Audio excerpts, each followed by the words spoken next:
Bəli, Berlinin cənub-qərbində Lichterfelde rayonunda 3 yanvar tarixindən elektrik infrastrukturuna qarşı törədilən yanğın nəticəsində 10 minlərlə ev hələ də işıqsız qalıb. Hadisəyə görə məsuliyyəti öz üzərinə sol ekstremist vulkan qruplaşması götürüb. Qrupun açıqlamasında bildirilir ki, hücumun hədəfi məsələn kömür, qaz və digər ənənəvi enerji mənbələrinə qarşı etiraz olub.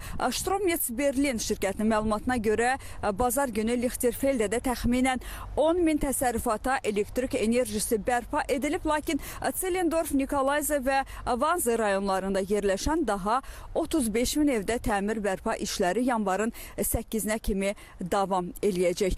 Qeyd edeyim ki, elektrik kəsintisi olan ərazilərdə mobil rabitə və internet də işləmir. Polis, fövqəladə xidmətlər və xilas etmə qüvvələri gücləndirilmiş iş rejimində hazırda çalışırlar və bundan başqa qeyd edeyim ki, rayonlarda müvəqqəti sığınacaq, Berlin rayonlarında müvəqqəti sığınacaqlar, isitmə məntəqələri və təcili halların bildirilməsi üçün xüsusi nöqtələr açılıb. Şəhərdə faktiki olaraq blackout yaranıb. Üstəlik Berlinə güclü soyuq, qar və şaxta hökm sürür. Günorta saat 4-dən sonra deməli tam qaranlıq hökm sürür. Axşam saatlarına doğru qismən bərpa işləri aparılsa da qeyd etdiyim kimi 30 mindən çox ev hələ də işıqsızdır və vəziyyətin cümə axşamına dək davam edəcəyi bildirilir.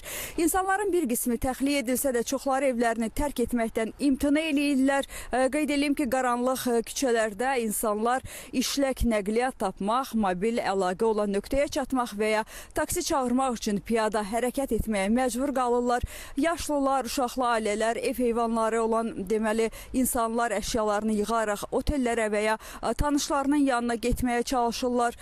Qeyd edeyim ki, lakin rabitənin olmadığı, polis və təcili yardımın çağırıla bilmədiyi ərazilərdə bu xüsusilə çətindir.